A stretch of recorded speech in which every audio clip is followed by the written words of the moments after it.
shall we start it? Okay.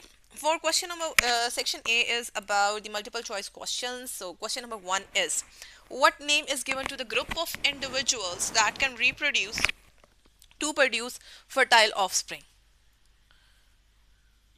Species. Good. It's species.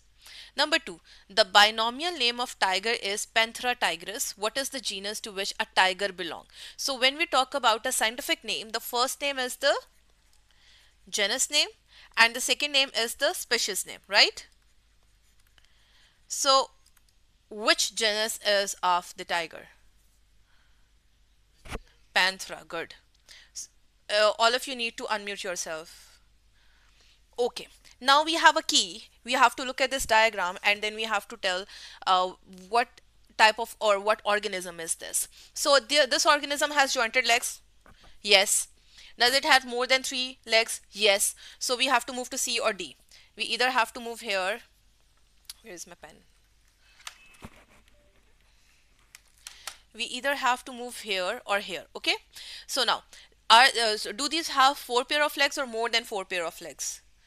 So it has 4 pair of legs. So our answer would be C. Right? अभी मैंने कहा है unmute yourself, not mute yourself. हाँ हाँ हाँ scientific name है. But these are multiple choice questions ना. You have to look at the options कि यहाँ पर क्या है. ठीक है?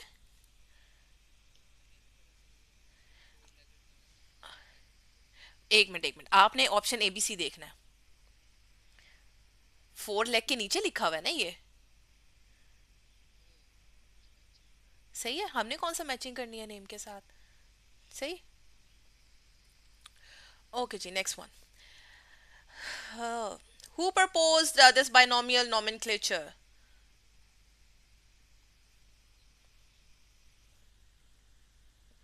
Who has given the idea of binomial nomenclature? You should know the name by, like, without any option. Carl Linnaeus. Good. What is the correct way of naming an organism using the binomial system? Okay, we have to follow few things. The genus name should be with capital letter, right? The species name should be good with small letter. So what, and if they are writing, like if we are like typing it, what should we do? We should write it in italics. Okay, so which or number 4, they should have a scientific name. So among these, which one is actually fulfilling all these 4 demands? C. ठीक है? So the answer is C. Ranunculus acris. Okay, which process remove the waste material of metabolism? So we have 7 characteristics, Mrs. Gren, right? So which excretion. Good. Okay, so the next one is the diagram shows an animal. Now we have to look at the physical features. Whenever we talk about the dichotomous key, we have to look at the physical features. Number 1, is the body covered with scales? No. Is the body covered with hair? Yes. Then we have to move to question number 3. We should skip 2. Okay. Now question number 3 is, does it has webbed feet or non-webbed feet? Webbed feet, right? So the answer would be C. Are you following me, everyone? Kindly reply. Umar? Okay, good. Okay. Let's move to the next question.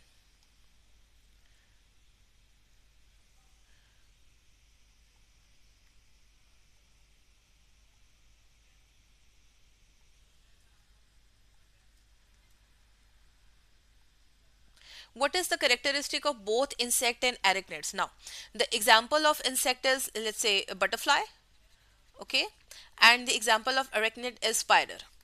Now we have to tell which characteristic is like similar in both or present in both.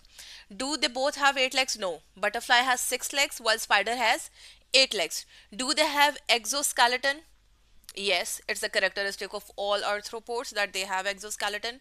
Do they have only 3 pair of legs? No. Butterfly has 3 while spider has 8. Do they have wings? Butterfly has wings, spider has no wings. So which option is correct?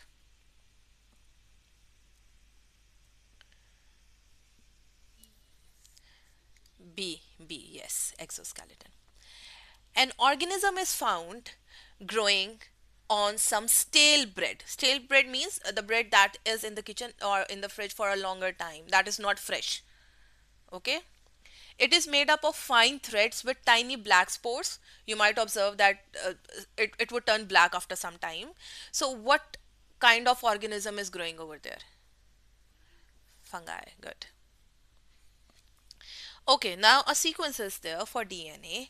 So let's see what would be the complementary sequence of this strand. What would be opposite to G? C. C to opposite to A would be T, opposite to C would be G, and opposite to T would be A. So what would be correct answer? A. C, T, G, and A.